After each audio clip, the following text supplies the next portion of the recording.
Hello students, welcome to our channel the online coaching. मैं हूं स्नेहा सिंह। आज हम लोग पढ़ने वाले हैं अबाउट न्यूरल टिश्यू यानी कि तंत्रिका ऊतक के बारे में। और ये जो टॉपिक है ये इस चैप्टर का लास्ट टॉपिक है। इसके बाद चैप्टर नंबर जो सेकंड हमारा ऊतक यानी कि टिश्यू ये फिनिश हो जाएगा। पिछली वीडियो में हम लोगों ने मस्कुलर टिश्यू के बारे में पढ़ा था यानी कि पेशी ऊतक के बारे में समझा था। और पेशी ऊतक ऐसा ऊतक है, ऐसा टाइप ऑफ टिश्यू है जिसकी हेल्प से हम क्या कर पाते हैं, मूवमेंट कर पाते हैं और लोकोमोशन कर पाते हैं। हम किसी भी अंग को अपने मूव कर पाते हैं, किसी भी अंग को हम हिला सकते हैं, अपने हाथों को हिला सकते हैं, अपने मुंह को हिला सकते हैं। ओके, तो ये किसी कारण से हो सकता है, सिर्फ और सिर्फ मसल्स की हेल्प से यानी पेशियों की मदद से। और साथ ही साथ लोकोमोशन यानी कि हम एक स्थान से दूसरी जगह अगर जा रहे हैं, ठीक है, तो इसके कारण से हमारी लोकेशन यानी कि स्थान भी परिवर्तित हो रहा है। तो ये भी किसी वजह से हो रहा है, सिर्फ और सिर्फ मसल्स यानी कि पेशियों के कारण। ओके, तो मस्कुलर टिश्यू का हम लोगों ने रोल देखा था पिछली वीडियो में। कई सारे टाइप्स होते हैं इसके। और हम लोग अब पढ़ने वाले हैं न्यूरल टिश्यू के बारे में, ठीक है। तो इसलिए हम लोग इसे भी समझ लेंगे। ओके, और इसके भी अलग अलग टाइप्स होती हैं। तो स्टार्ट करते हैं सबसे पहले तो कि न्यूरल टिश्यू क्या होता है, तंत्रिका ऊतक क्या होता है। तो आज हम लोग पढ़ने वाले हैं तंत्रिका ऊतक, और इंग्लिश में इसे कहते हैं न्यूरल टिश्यू या फिर nervous tissue. Nervous tissue, okay. अच्छा, नर्वस टिश्यू है क्या? नर्वस टिश्यू आखिरकार है क्या? हम लोगों ने सभी टिश्यूज पढ़ लिए। हम लोगों ने मस्कुलर टिश्यू पढ़ लिया, हम लोगों ने स्केलेटल टिश्यू पढ़ लिया, हम लोगों ने उपकला ऊतक यानी कि हम लोगों ने एपिथेलियल टिश्यू पढ़ लिया। तो ये अलग अलग ऊतकों के प्रकार तो हम लोगों ने पढ़ लिए। लेकिन ये तभी काम करते हैं जब कौन सा टिश्यू इनसे कनेक्टेड हो, न्यूरल या फिर नर्वस टिश्यू। बात समझ में आई? तो नर्वस टिश्यू जो है एक तरह से एक नेटवर्क का काम करता है हमारी पूरी बॉडी में। हम बोल पा रहे हैं किसी भी चीज़ को, हमारे देखो हम ये तो जानते हैं, ये तो बहुत इजी है, जैसे हम लोग रिसेप्टर्स भी बोलते हैं। इस चैप्टर में हम लोग उसे रिसेप्टर्स बोलते हैं, जिसे हम लोग सेंस ऑर्गन बोलते हैं। ओके, क्या बोलते हैं? सेंस ऑर्गन्स बोलते हैं। सेंस ऑर्गन्स हमारी 5 इंद्रियां होती हैं, ज्ञानेंद्रियां होती हैं, है ना। नोज, आइज, स्किन, ईयर, टंग, तो ये क्या है? हमारी ज्ञानेंद्रियां हैं यानी कि सेंस ऑर्गन है। ओके, और इन्हें हम क्या बोलते हैं? रिसेप्टर्स भी बोलते हैं। क्या बोलते हैं? रिसेप्टर्स। Receptors, okay, receptors. तो जो तंत्रिका ऊतक होते हैं ये क्या करते हैं? हमारे रिसेप्टर से कोई भी जो इन्फॉर्मेशन है ये हमारे माइंड तक लेकर आते हैं। ओके, और माइंड फिर इन्हें एक तरह से रिस्पॉन्स देता है। रिस्पॉन्स करने के लिए एक तरह से इनको आज्ञा देता है, ऑर्डर देता है, और ये फिर से वो रिएक्ट करने के लिए वहां तक हमारे सेंस ऑर्गन तक पहुंच जाते हैं। ठीक है, थोड़ा सा डिफिकल्ट हो रहा होगा समझने में। हम फिर से समझते हैं इसे तंत्रिका ऊतक को। सबसे पहले हम ये बात करते हैं कि तंत्रिका ऊतक जो है क्या है, लेकिन साथ ही साथ हम उसकी समझिए संरचना के बारे में। ओके, तो पहले तो स्ट्रक्चर देख लेते हैं कि जो नर्वस टिश्यू या फिर न्यूरल टिश्यू होता है उसकी एक सेल की संरचना कैसी होती है, यानी कि उसकी स्ट्रक्चर कैसी होती है। तो हम लोग बनाते हैं स्ट्रक्चर ऑफ नर्वस सेल, ठीक है। तंत्रिका कोशिका होती है, उसकी पहले हम लोग संरचना बनाते हैं, ठीक है, यानी कि स्ट्रक्चर ऑफ नर्व सेल, ठीक है, तंत्रिका कोशिका की संरचना। तो तंत्रिका कोशिका जो है वो इस तरह से होती है।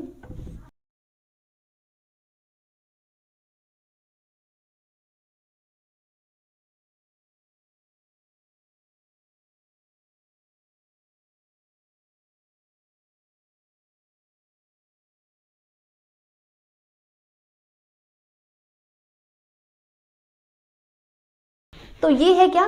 नर्व सेल यानी कि तंत्रिका कोशिका। अब इसके भाग लिख देते हैं। तो इस पूरे को हम बोलते हैं कोशिका काय। ये कोशिका काय है यानी कि सेल बॉडी, ठीक है। ये क्या है? कोशिका काय है, सेल बॉडी, जिसको हम क्या बोलते हैं? जिसको हम बोलते हैं साइटोम। इसको हम बोलते हैं साइटोम। ओके, इसको हम बोलते हैं साइटोन। यहाँ पर कई सारी, ऐसे नहीं है कि एंट्री के लिए और बाहर जाने के लिए कई सारी शाखाएं यहाँ पर दिख रही हैं आपको। तो ये रास्तों को हम बोलते हैं डेंड्राइट। क्या बोलते हैं? डेंड्राइट या फिर डेंड्रोन। ओके, तो इसे हम बोलते हैं वृक्षिकांत। क्या बोलते हैं? वृक्षिकांत, वृक्षिकांत, या फिर इसे हम बोलते हैं डेंड्रोन, डेंड्रोन। ओके, बीच में इसके होता है न्यूक्लियस। ये है न्यूक्लियस, ओके, जिसे हम बोलते हैं हिंदी में केंद्रक। इसे हम बोलते हैं केंद्रक। ओके, बोलते हैं एक्सोन, और हिंदी में इसे कहते हैं तंत्रिकाक्ष। इसे हम हिंदी में बोलते हैं तंत्रिकाक्ष। ओके, इतने पार्ट्स होते हैं। और नीचे फिर से ये हमारा एंडिंग पॉइंट होता है। यहाँ पर क्या है? एंडिंग पॉइंट होता है, ठीक है। ये एंडिंग पार्ट है, ठीक है, जिसे हम लोग नर्व एंडिंग बोलते हैं, नर्व एंडिंग। ओके, इसको तो यहाँ पर नर्व जो है एंड हो जाती है और यहाँ पर फिर से एक दूसरी नर्व सेल होती है, दूसरी तंत्रिका कोशिका होती है, ये एक से दूसरी नर्व सेल से जुड़ी रहती हैं, ठीक है, जब एक से दूसरी नर्व सेल में जाना पड़ता है। ओके, और यहाँ पर गैप जो है, यहाँ पर इस गैप को हम बोलते हैं साइनेप्स। जब एक नर्व सेल जो है, जब वो दूसरी किसी नर्व सेल में जो भी मैसेज है, ठीक है, जो भी संवेग या फिर जो भी स्टिम्यूल्स होते हैं, उनको जब वो एक सेल से दूसरे सेल में भेजना पड़ता है तो बीच में वो सब जो है संगम स्थलों से होता है, ठीक है। तो संगम स्थल होता है जिसे हम क्या बोलते हैं, साइनेप बोलते हैं, ठीक है। तो बीच का जो खाली जगह है ना, जब एक जो हमारी तंत्रिका कोशिका है उसका अंत हो रहा है और सेकंड वाली स्टार्ट हो रही है, तो इसको हम बीच में क्या बोलते हैं, साइनेप बोलते हैं। क्या बोलते हैं, इसे हम बोलते हैं साइनेप्स, या फिर इसे हम बोलते हैं अंत ग्रंथन, ठीक है, इसे हम बोलते हैं अंतर ग्रंथन। और ये दूसरी नर्व सेल है, ठीक है। और फिर ये जो नर्व सेल है ना, इसको देख लो यहाँ पर, ये जो नर्व सेल है ना, ये इस तरह से होती है, ये एंडिंग पॉइंट है, यहाँ से कोई भी संवेग है एक सेल से दूसरे सेल में आया, एक सेल से कई सारी सेल्स में आता रहता है, ठीक। यहाँ पर ये क्या करती हैं, जो हमारी लास्ट वाली जो सेल होती है ना, उसका जो एंडिंग पॉइंट होता है ना, वो किसी अंग से जुड़ा रहता है, संवेदी अंग से जुड़ा रहता है, जहाँ से जो कोई भी संवेदना है, कोई भी मैसेज है, ठीक है, उसको कहाँ तक लेकर जाना है, माइंड तक लेकर जाना है, ठीक है। तो ये मस्तिष्क तक लेकर जाने का काम करती है, ठीक है। तो यहाँ पर होता है संवेदी अंग, ये होता है संवेदी अंग, या फिर इसको हम बोल सकते हैं इसको रिसेप्टर बोल सकते हैं, या फिर आप सेंस ऑर्गन। ओके, तो ये संरचना होती है किसकी, हमारी नर्व सेल की, ठीक है। ये स्ट्रक्चर होती है नर्व सेल यानी कि तंत्रिका कोशिका की संरचना है। ओके, तो देखो मैं फिर से एक बार रिवाइज कर देती हूँ, फिर हम लोग आगे चलते हैं, हम लोग देखते हैं कि वर्क कैसे करती है हमारी नर्व सेल, ठीक है। तो ये पूरा जो हमारा नर्वस टिश्यू है वो काम कैसे करता है, मैंने क्या बताया कि ये पूरा क्या है, नर्वस सेल है। नर्वस सेल की ये क्या है, संरचना है। यहाँ पर क्या है, इसके 3 मुख्य भाग होते हैं। एक होता है साइटोन, या फिर इसको कोशिका काय बोलते हैं, ये हमारी सेल बॉडी है, इसी को हम क्या बोलते हैं, साइटोन बोलते हैं। साइटोन में कई सारी शाखाएं होती हैं, जहाँ से जो भी संवेदना होती है, जो भी मैसेज होता है, ओके, जो भी हमारा स्टिम्यूल्स होते हैं, ओके, जो भी सूचना वगैरह होती है, वो हमारी इन्हीं डेंड्रोन, इसमें जो उपस्थित डेंड्रोन्स होती हैं उन्हीं के थ्रू आती है। तो ये शाखाओं को हम क्या बोलते हैं, वृक्षिकांत बोलते हैं, या फिर डेंड्रोन बोलते हैं, ठीक है। इसके बीच में क्या होता है, न्यूक्लियस होता है। ये क्या है, न्यूक्लियस है, यानी कि केंद्रक है।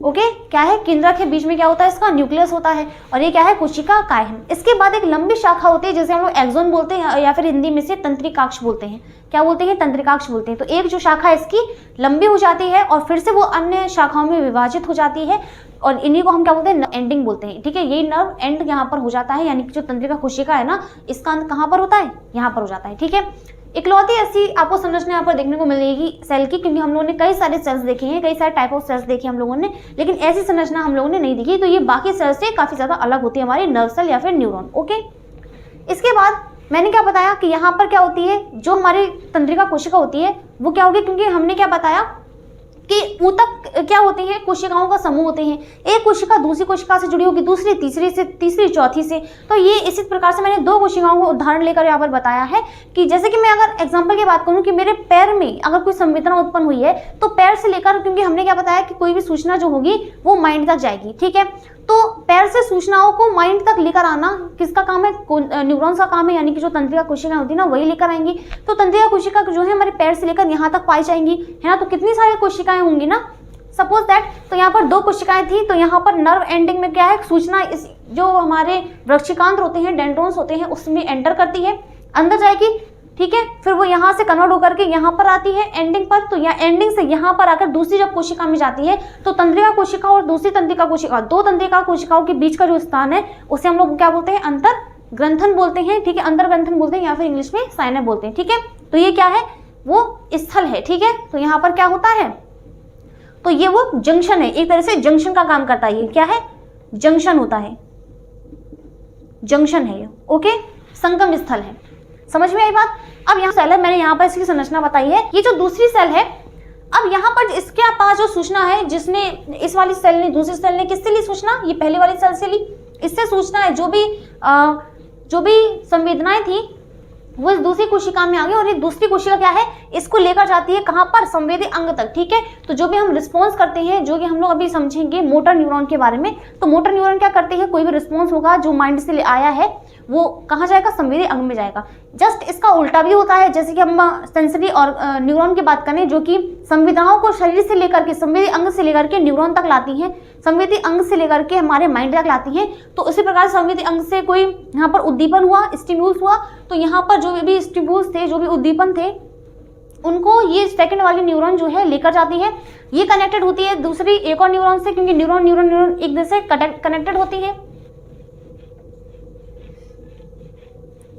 है ना, कनेक्टेड होती हैं। तो ये जो है फिर से ये संवेदनाओं को क्या दे देगी, पहली वाली सेल को दे देगी, और ये फिर जाकर के मेरुरज्जु को या फिर माइंड को दे देगी। ठीक है, मेरुरज्जु है ये हमारे मिड ब्रेन का, मध्य जो हमारा मस्तिष्क होता है उसका भाग होता है मेरुरज्जु, जिसे हम लोग स्पाइनल कॉर्ड बोलते हैं।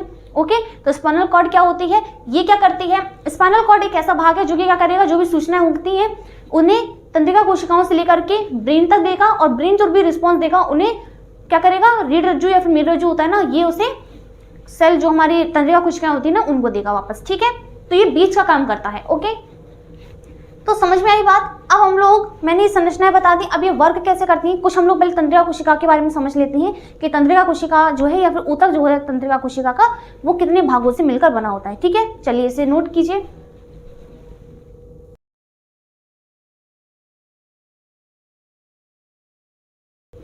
तो कुछ पॉइंट्स देखते हैं हम लोग न्यूरॉन के बारे में। न्यूरॉन क्या है, वो कोशिका है जो कि, देखो न्यूरॉन हमारी कोशिका होती है ना, नर्व टिश्यू की जो कोशिका होती है उसे हम न्यूरॉन्स बोलते हैं या फिर नर्व सेल बोलते हैं। ओके, चलिए शुरू करते हैं।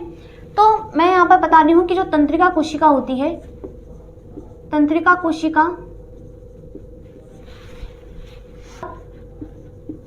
1 मीटर, ये 1 लिखा हुआ है, ठीक है, 1 मीटर लंबी व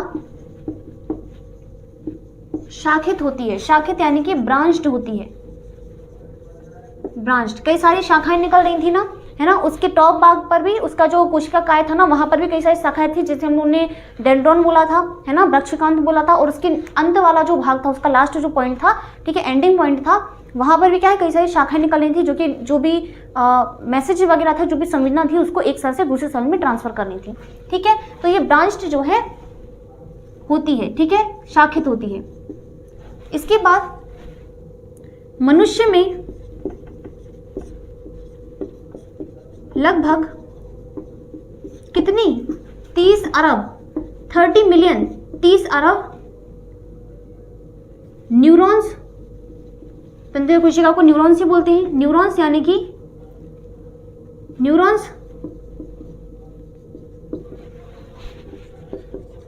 पाई जाती हैं, पाई जाती हैं। अब देखो यहाँ पर एक बात समझने की है, न्यूरल टिश्यू होता है, न्यूरल टिश्यू या फिर जिसको नर्व टिश्यू बोलते हैं, नर्वस टिश्यू, जो हमारा नर्वस टिश्यू होता है, नर्वस या फिर न्यूरल टिश्यू यानी कि तंत्रिका ऊतक, इसमें 2 चीजें होती हैं, याद रखिएगा, इसमें 2 चीजें होती हैं। कौन कौन सी, तो हमारी होती है न्यूरोगिलियल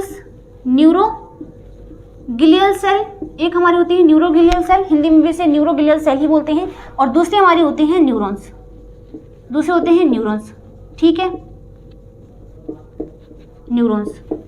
अब न्यूरोगिलियल सेल जो है नर्वस टिश्यू में, इनकी जो संख्या है ये हमारे 50% होते हैं। किसमें, नर्वस टिश्यू में। ठीक है, नर्वस टिश्यू जो है क्या है, कोशिकाओं का समूह है, जिसमें से 50% कोशिकाएं जो हैं वो कौन सी होती हैं, न्यूरोगिलियल सेल्स होती हैं, और बाकी जो है वो हमारे न्यूरॉन्स होती हैं।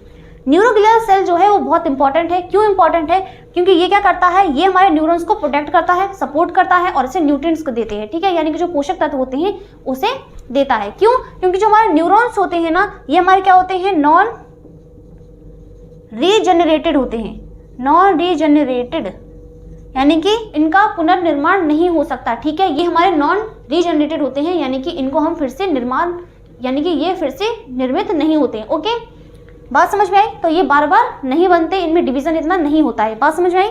ओके, तो हमारे माइंड में जो सेल डिवीजन है ना, माइंड तो हमारे ब्रेन की जो सेल्स होती हैं उनमें डिवीजन नहीं होता है। बात समझ आई। कुछ एक्सेप्शंस है, कुछ सेल्स होती हैं ऐसी। ठीक है, तो न्यूरोगिल्स क्या करता है, ये हमारे न्यूरॉन्स क्या है, ठीक है, एक बार अगर खराब हो गई तो वो खराब हो गई, फिर से नहीं बनती। बात समझ में आई। तो जो हमारे न्यूरोग्लियल सेल्स होते हैं ये क्या करते हैं, इसे प्रोटेक्ट करते हैं, सपोर्ट करते हैं और साथ ही साथ इसे न्यूट्रिएंट्स यानी जो पोषक तत्व होते हैं उसकी पूर्ति करते हैं। ठीक है, तो ये क्या करते हैं, न्यूरोग्लियल्स क्या करते हैं, न्यूरॉन्स को पोषक तत्व देते हैं। ठीक है, पोषक तत्व देते हैं, उसे सपोर्ट, पोषक तत्व देते हैं, सुरक्षा करते हैं, सुरक्षा करते हैं। ठीक है, प्रोटेक्ट करते हैं और सपोर्ट भी उसे प्रोवाइड करवाते हैं। ओके, समझ में आई। तो नर्वस जो हमारा टिश्यू होता है, दो तरह के सेल्स उसमें होते हैं। एक तो होते हैं न्यूरोग्लियल सेल, क्या होते हैं, न्यूरोग्लियल सेल्स होते हैं जो कि प्रोटेक्ट करते हैं, पोषक तत्व देते हैं और सपोर्ट करते हैं किसको, न्यूरॉन्स को, यानी कि जो न्यूरॉन सेल्स होती है ना उनको, क्योंकि जो न्यूरॉन्स होती हैं, न्यूरॉन सेल जो होती है, तंत्रिका कोशिकाएं होती है, वो कैसी होती है, नॉन रीजनरेटेड होती है, यानी कि उनका पुनर्निर्माण नहीं होता, पुनर्जन्म उनका नहीं होता है, इसीलिए उनको बचाने के लिए जो है न्यूरोग्लियल सेल्स प्रेजेंट होती है। बात समझ में आई, इसको नोट करिए, फिर हम लोग आगे चलते हैं।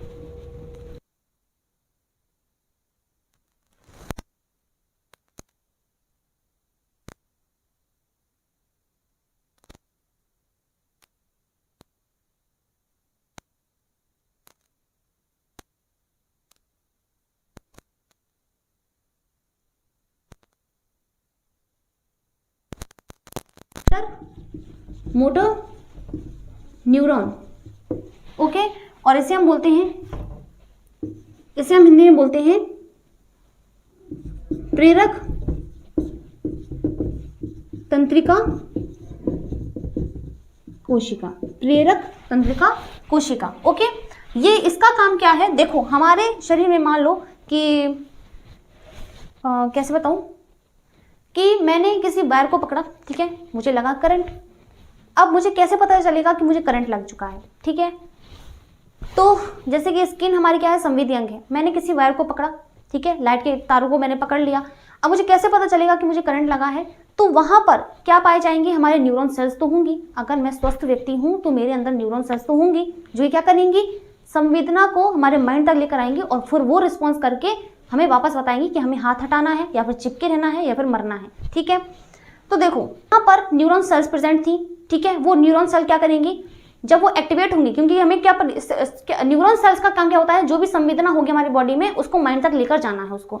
ठीक है, संवेदना हुई, मुझे करंट लगा, तो वहां पर मैंने किसी वायर को पकड़ा, तो वो क्या करेगा, संवेदना वहां पर जो उत्पन्न होगी, उस संवेदना को, उस उद्दीपन को, उस स्टिम्यूल्स को, ठीक है, जो भी वहां पर उद्दीपन हुआ होगा, वहां पर संवेदना होगी उत्पन्न, उस संवेदना को जो हमारी तंत्रिका कोशिका होती है, ठीक है, वो क्या करेगी, जो हमारी सेंसरी न्यूरॉन सेल्स होंगी, ये क्या करेंगी, उस संवेदना को मेरे हाथ से लेकर के कहाँ ले जाएंगी, माइंड तक लेकर जाएंगी, माइंड तक लेकर जाएंगे, या तो रीढ़ रज्जु, मैंने क्या बोला, रीढ़ रज्जु भी क्या करेगा, रीढ़ रज्जु क्या करेगा, उसको माइंड तक लेकर जाएगा, या फिर माइंड से जो भी रिस्पॉन्स आएगा उसको हर एक न्यूरॉन्स तक लेकर जाएगा। ठीक है, तो न्यूरॉन्स तक देने का काम और न्यूरॉन्स से जो भी संवेदना उसको माइंड तक देने का काम, बीच का काम कौन करता है, रीढ़ रज्जु या फिर मेरु रज्जु उसको बोलते हैं। ठीक है, और इंग्लिश में इसे बोलते हैं स्पाइनल कॉर्ड।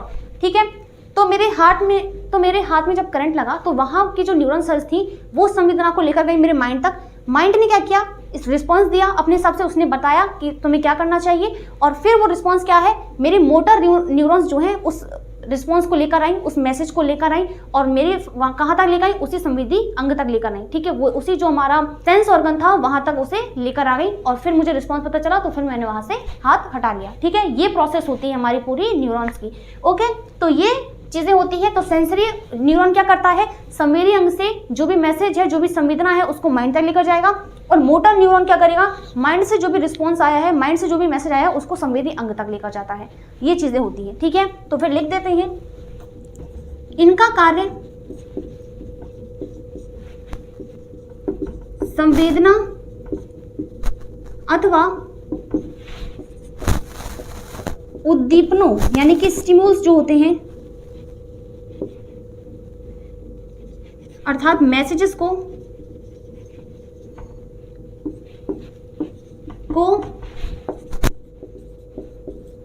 संवेदी अंग, ठीक है, जैसे कि नाक, कान, आंख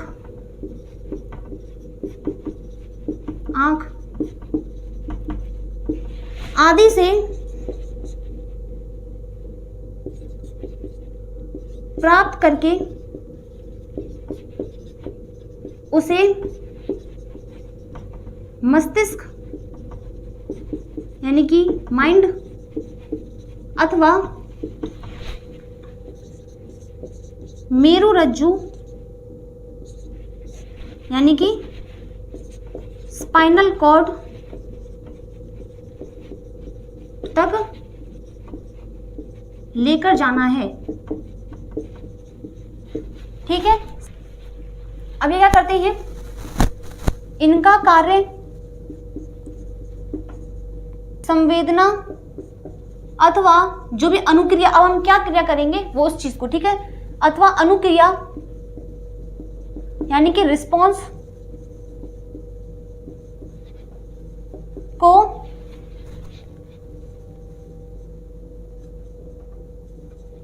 मस्तिष्क से लेकर या फिर प्राप्त करके उसे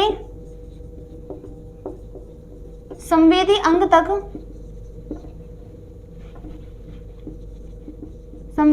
तक पहुंचाना है। तो ये काम होता है मोटर न्यूरॉन का, यानी कि जो हमारी प्रेरक तंत्रिका कोशिकाएं होती हैं उनका काम होता है।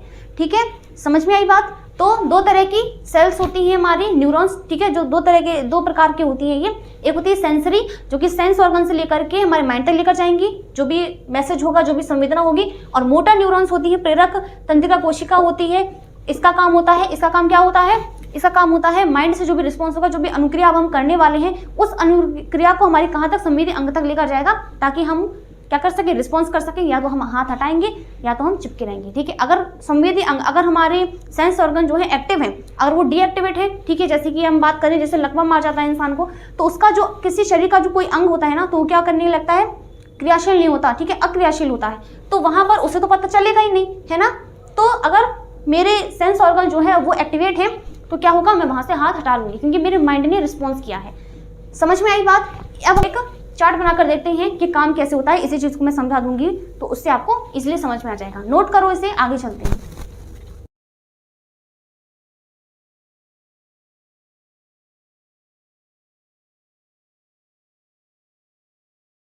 मैंने तार पकड़े, उद्दीपन वहां पर हुआ। उद्दीपन कहाँ हुआ, संवेदी अंग में हुआ। ठीक है, संवेदी अंग में हुआ। जैसे कि मैं हाथ का एग्जांपल ले लूं, मैंने हाथों से, ठीक है, तारों को पकड़ लिया, वहां पर क्या था, उद्दीपन था। उद्दीपन कहाँ हुआ, मेरे हाथ में ही तो हुआ, करंट मेरा कहाँ लगा, हाथ में लगा। ठीक है, तो संवेदी अंग में क्या हुआ, उद्दीपन हुआ। इस संवेदना को, अब ये जो संवेदना है, जो उद्दीपन है, इसको हम स्टिमुलस बोलते हैं, स्टिमुलस। ठीक है, तो ये स्टिमुलस जो है कहाँ हुई, संवेदी अंग हाथ में हुई। जो संवेदना थी इसको लेकर जाएंगे संवेदी कोशिकाएं, संवेदी तंत्रिका कोशिका, यानी कि जो हमारी सेंसरी न्यूरॉन्स थी, सेंसरी न्यूरॉन्स, ये लेकर जाएंगे। ये लेकर गई उसको कहाँ पे, माइंड में या फिर मेरुरज्जु में। मेरुरज्जु के पास चलेगी तो मेरुरज्जु से फिर वो माइंड में जाएंगी। माइंड क्या करेगा, रिस्पॉन्स करेगा, तो फिर वो मेरुरज्जु में आ जाएगा। ठीक है, तो ये आई मेरुरज्जु में। तो मेरुरज्जु के पास क्या है, संवेदना। ये है संवेदना का भी ट्रांसफर हो रहा है यहाँ पर। ठीक है, संवेदना, ओके, जो भी मैसेज था, जो भी उद्दीपन था ना वो। ठीक है, अब ये मेरुरज्जु क्या कहाँ लेकर जाएगा उसको, मस्तिष्क के पास, मस्तिष्क यानी माइंड के पास। ठीक है, माइंड क्या करेगा, प्रेरणा देगा उसको। ठीक है, उसको ऑर्डर देगा, प्रेरणा देगा। तो इसने प्रेरणा दी। अभी तक जो संवेदना थी ना, संवेदना यहाँ पर पहुंच गई, ठीक है, माइंड पर। अब माइंड क्या करेगा, रिस्पॉन्स करने के लिए उसको ऑर्डर देगा। तो जो प्रेरणा थी वो अब कहाँ आ चुकी है, मस्तिष्क से अब कहाँ जाएगी, वो हमारी मेरुरज्जु के पास जाएगी फिर से। ठीक है, मेरुरज्जु के पास अब वो लौट कर आ रही है। अब मेरुरज्जु जो है उस प्रेरणा को लेकर कहाँ जाएगा, उसको लेकर आ जाएगा यहाँ पर आ जाओ। अब ये मेरुरज्जु किसको दे देगा, अब इसने जो भी रिस्पॉन्स था, जो भी मस्तिष्क ने इसको दिया था, ये अब किस सेल को देगा। देखो, मेरुरज्जु को जो भी संवेदना थी ना, वो किस सेल ने दी, वो हमारी जो सेंसरी न्यूरॉन सेल्स थी, जो न्यूरॉन्स थी, उन्होंने दी। लेकिन जो मेरुरज्जु है अब ये रिस्पॉन्स किसको देगा, ये मोटर न्यूरॉन्स को देगा। ठीक है, तो वो अब क्या करेंगे, रिएक्ट करेंगी। तो ये देता है मोटर न्यूरॉन्स को या फिर प्रेरक तंत्रिका कोशिका को। ठीक है, ये क्या करेगा, वो रिस्पॉन्स देगा, प्रेरक तंत्रिका कोशिका, जिसको हम लोगों ने क्या बोला था, मोटर न्यूरॉन्स, मोटर न्यूरॉन को। ओके, अब ये मोटर न्यूरॉन क्या है, ये जाएगा फिर से वापस मसल्स के पास, यानी कि पेशियों के पास। तो ये पेशी के पास जाएगा, यानी कि मसल के पास जाएगा।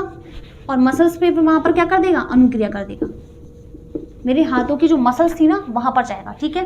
तो यहाँ पर अनुक्रिया यानी कि रिस्पॉन्स ऑफ देगा, रिस्पॉन्स ऑफ देगा और फिर मैं हाथ हटा लूँगी, ठीक है।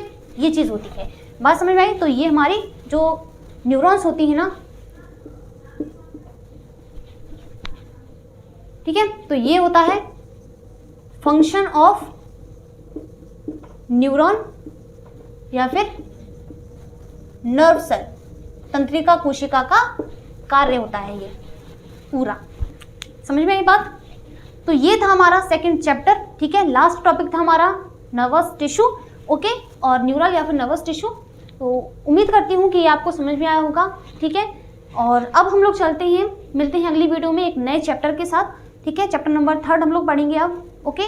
तो उम्मीद करती हूँ कि आपको समझ में आया होगा, पसंद आया होगा। तब तक के लिए bye bye, take care and thank you so much.